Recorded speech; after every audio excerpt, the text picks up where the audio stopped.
Hi, I'm Kathleen Patton. I'm the General Counsel at CarGurus. CarGurus is headquartered in Cambridge, Mass. I've been there about 4 years as the General Counsel.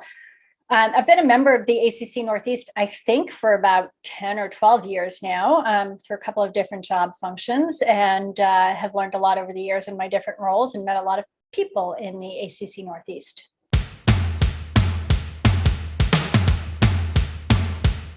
Got a bunch of colleagues who can tell me a bunch of things and I interact and network with them, but it's really valuable to network with people who are outside of your organization. You get different perspectives, different impressions. It's great for your professional development. It's great for your career. It's great for your just own ability to stay in touch with people and meet people. Probably most importantly, it's not just that we're dealing with issues as they arise, whether it's, new issues like ESG or new privacy regulations and how they evolve. It's also knowing that other people are dealing with the same issues and you feel a little bit better that you're not alone trying to address these issues for the first time. So it's really nice just to have a group of folks who you can reach out to, know that they're trying to figure these things out along with you. And we're all in this together. We're all trying to make our legal departments as strong as they can be for the companies we work for.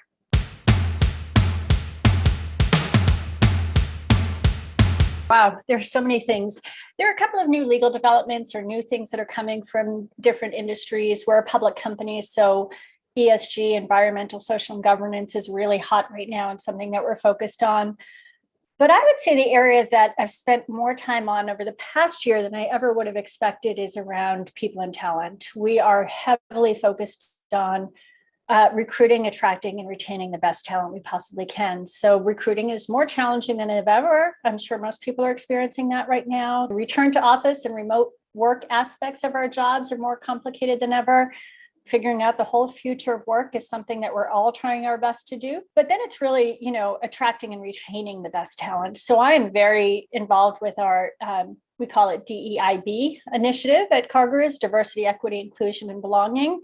I've long been involved with diversity initiatives. Equity is an important part of what we do as lawyers, but the inclusion and belonging are just new elements that are even more critical and more important than ever. So those are personal passions for me. They're important to me within my role at CarGurus, but they're important as part of our legal profession as well. So I care very much about ensuring that young lawyers are diverse and being engaged and coming up through the law firm ranks and in-house ranks. I'm working with my partners at law firms to make sure that the people they're staffing on my matters are diverse and not all of a similar ilk. It's a challenge and you have to spend time on it, but I think it's well worth the investment. I think at my age and stage in my career, it's something that I have to spend time on.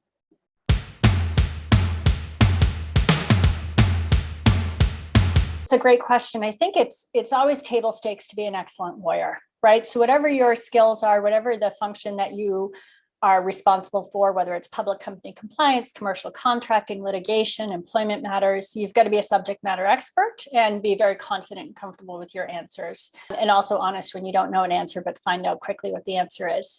So that's sort of table stakes. I think the real value add for lawyers and general counsel in particular is the understanding and appreciation of the business. I think you contribute that much more when you're closely aligned with your business and you understand the business, you understand the different pain points for the people with whom you interact. So it could be folks in your finance team, your HR team, your sales team, your sales ops, or whatever the organization is, you should understand their pain points and their frustrations and their challenges. So I think really being closely aligned with the business, understanding the business, having an understanding of what the strategic initiatives and objectives are for your organization is going to make you a really great lawyer. I always tell folks never underestimate the value of some EQ though, as well as IQ. I just mentioned that I've spent a lot of time in personnel matters over the past year and really being thoughtful about putting our employees first and understanding how this will affect them and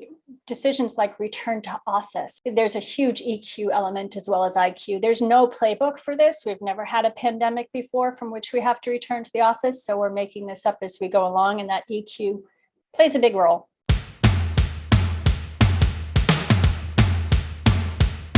I was really surprised as a young lawyer when I moved in-house how big the voice of a lawyer is in a room. When lawyers speak, people think they come from an authoritative place, And there are times where you're just offering an opinion rather than offering, the path forward. So just be careful of your voice. I think it's really something to understand that sometimes your voice is louder than you intend it to be. So just make sure that you're properly gauging or stating whether it's an opinion or a, requirement.